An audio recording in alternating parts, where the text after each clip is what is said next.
Gracias a los organizadores del cuarto Coloquio Nacional de Estudiantes de la Universidad Abierta y a Distancia de México por esta oportunidad de presentar mi proyecto Terminal 1, revisión de modelos matemáticos de contaminación. Objetivo general: investigar sobre los modelos matemáticos para la contaminación.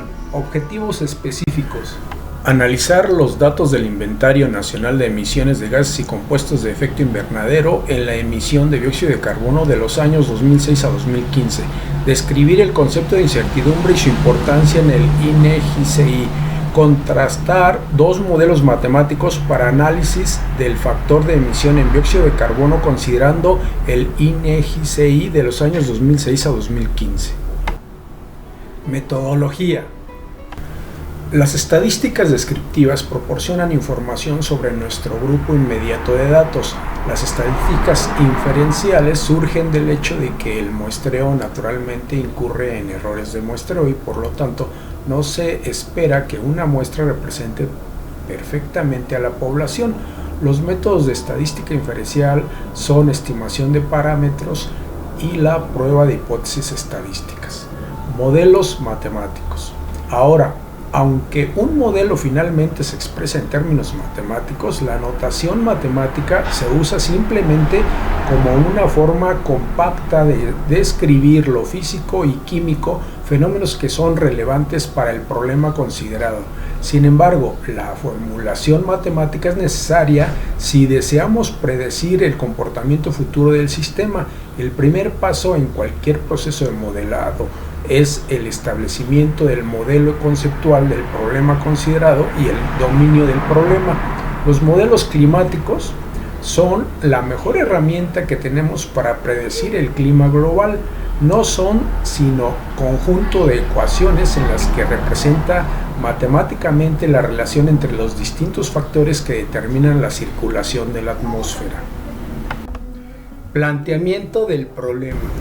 Gases de efecto invernadero. Es cualquier gas que tenga la propiedad de absorber la radiación infrarroja emitida desde la superficie de la Tierra y volver a irradiarla a la superficie de la Tierra, contribuyendo así al efecto invernadero. El dióxido de carbono, el metano y el vapor de agua son los gases de efecto invernadero más importantes. En menor medida, el ozono a nivel de superficie, los óxidos nitrosos y los gases fluorados también atrapan la radiación infrarroja. El monóxido de carbono, al ser inhalado por el ser humano, entra al flujo sanguíneo y reduce el transporte de oxígeno a células y tejidos hasta causar daños al sistema nervioso central y cardiovascular. Cuando se combina con la hemoglobina de la sangre, se reduce automáticamente el transporte de oxígeno al cuerpo humano, provoca una sobrecarga de trabajo al corazón, se asocia con la disminución de la percepción visual, la capacidad de trabajo, la destreza manual y la habilidad de aprendizaje, provoca dolor de cabeza, fatiga, somnolencia, fallos respiratorios y la muerte. Los contaminantes como hidrocarburos, monóxido de carbono, óxidos de nitrógeno pueden ocasionar problemas de consideración en la salud dependiendo de la cantidad que se encuentre en la atmósfera. Son los principales precursores del ozono. Por todo esto, la Secretaría de Salud estableció límites máximos permisibles de exposición en un determinado periodo de tiempo. Evidencias. Modelos climáticos. Los modelos se basan en las mismas leyes y ecuaciones que sustentan la comprensión de los científicos de los mecanismos físicos, químicos y biológicos que se desarrollan en el sistema de la Tierra. Por ejemplo, los científicos quieren que los modelos climáticos cumplan con principios físicos fundamentales como la primera ley de la termodinámica, también conocida como la ley de conservación de la energía, que establece que en un sistema cerrado la energía no se puede perder o crear, solo cambia de una forma a otra. Otra es la ley de Stefan Boltzmann, a partir de la cual los científicos han demostrado que el efecto invernadero natural mantiene la superficie de la Tierra alrededor de 33 centígrados más caliente de lo que sería sin una. Luego están las ecuaciones que describen la dinámica de lo que sucede en el sistema climático, como la ecuación de Clausius-Clapeyron, que caracteriza la relación entre la temperatura del aire y su presión máxima de vapor de agua. El resultado de estos modelos impulsa la ciencia climática, ayudando a los científicos a comprender cómo la actividad humana está afectando el clima. Las ecuaciones de Navier-Stokes para flujo incompresible en 3 dimensiones. Sin embargo, este conjunto de ecuaciones diferenciales parciales es tan complejo que no existe una solución exacta conocida para ellas, excepto en algunos casos simples. Sigue siendo uno de los grandes desafíos matemáticos y hay un premio de $1 millón esperando a quien logre demostrar que siempre existe una solución. En cambio, estas ecuaciones se resuelven numéricamente en el modelo, lo que significa que son aproximadas. Resultados y conclusiones. Un modelo climático divide la Tierra en una serie de cajas o celdas de cuadrícula. Un modelo global puede tener docenas de capas en la altura y profundidad de la atmósfera y los océanos. La imagen muestra una representación en tercera dimensión.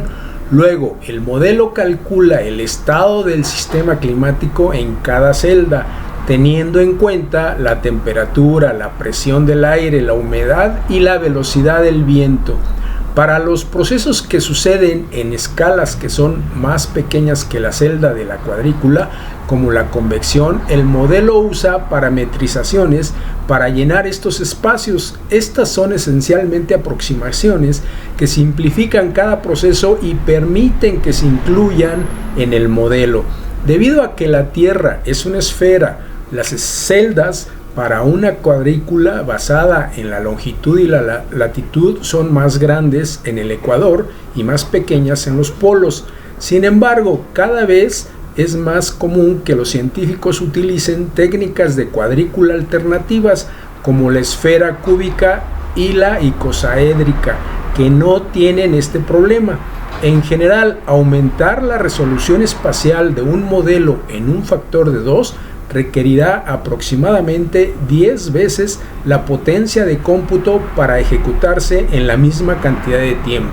Ejemplo de almacenamiento, distribución y venta de gasolina. En esta categoría se estimaron las emisiones de los compuestos orgánicos provenientes de los vapores que se emiten durante la distribución y venta de gasolina, los cuales se calculan por etapas considerando el sistema de recuperación de vapores.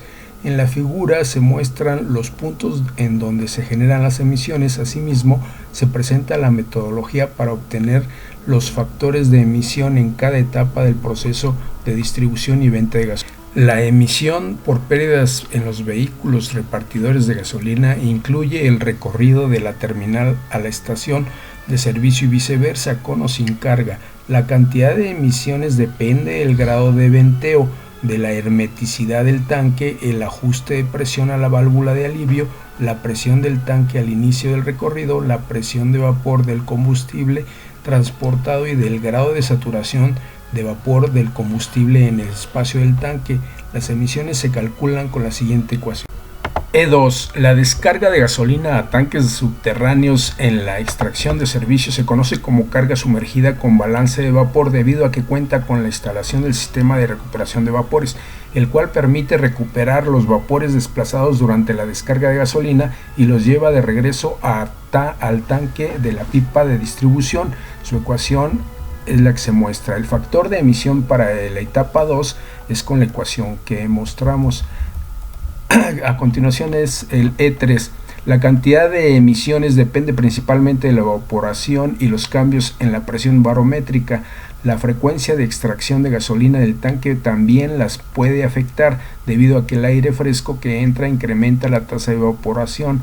Estas se estimaron con la ecuación que se muestra. Durante la recarga de gasolina en vehículos se producen emisiones por desplazamiento. La cantidad de vapores depende de la temperatura de la gasolina, la temperatura del tanque del automóvil, de la presión de vapor del combustible y de la cantidad vendida. Las emisiones se estimaron por medio de la siguiente ecuación. Finalmente, la emisión de compuestos orgánicos totales en esta etapa depende de las características comerciales de la estación de servicio, de la configuración del tanque y especialmente de la técnica del operador por recargas de combustible. Las emisiones se estiman con la ecuación presente. Para terminar, En las siguientes tablas se muestran los factores de emisión por etapa y la venta de gasolinas en la Ciudad de México. Muchas gracias.